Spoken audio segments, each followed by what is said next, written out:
Matthieu, chapitre 16. Les pharisiens et les sadducéens abordèrent Jésus et, pour le mettre à l'épreuve, lui demandèrent de leur faire voir un signe venant du ciel. Jésus leur répondit, « Le soir, vous dites, il fera beau, car le ciel est rouge, et le matin, il y aura de l'orage aujourd'hui, car le ciel est d'un rouge sombre. Hypocrite, vous savez discerner l'aspect du ciel et vous ne pouvez pas discerner les signes des temps. Une génération mauvaise et adultère réclame un signe. Il ne lui sera pas donné d'autre signe que celui de Jonas, le prophète. » Puis il les quitta et s'en alla.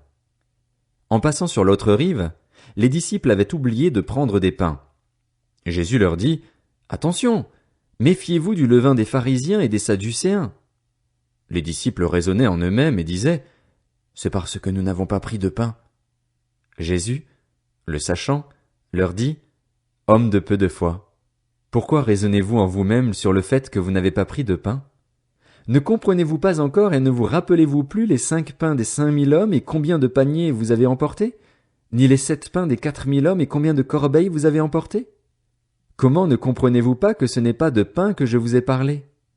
Méfiez-vous du levain des pharisiens et des sadducéens. » Alors ils comprirent que ce n'était pas du levain du pain qu'il leur avait dit de se méfier, mais de l'enseignement des pharisiens et des sadducéens. Jésus arriva dans le territoire de Césarée de Philippe. Il demanda à ses disciples, « Qui suis-je, d'après les hommes, moi le Fils de l'homme ?» Ils répondirent, « Les uns disent que tu es Jean-Baptiste, les autres, Élie, les autres, Jérémie ou l'un des prophètes. » « Et d'après vous, qui suis-je ?» leur dit-il. Simon-Pierre répondit, « Tu es le Messie, le Fils du Dieu vivant. » Jésus reprit la parole et lui dit, « Tu es heureux, Simon, fils de Jonas, car ce n'est pas une pensée humaine qui t'a révélé cela, mais c'est mon Père céleste.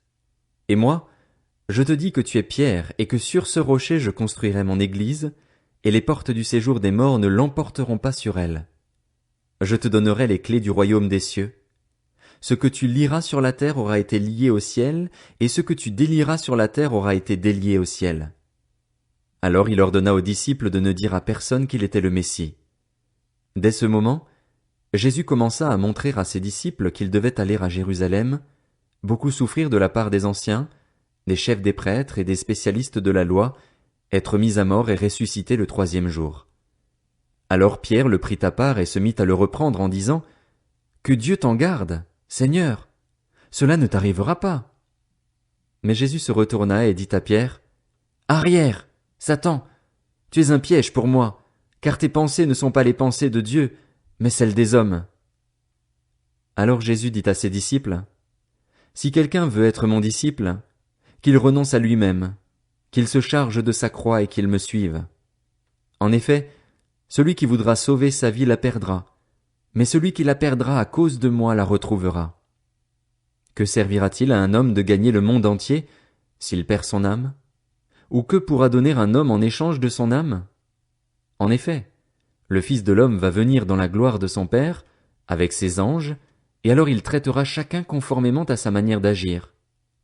Je vous le dis en vérité, quelques-uns de ceux qui sont ici ne mourront pas avant d'avoir vu le Fils de l'homme venir dans son règne.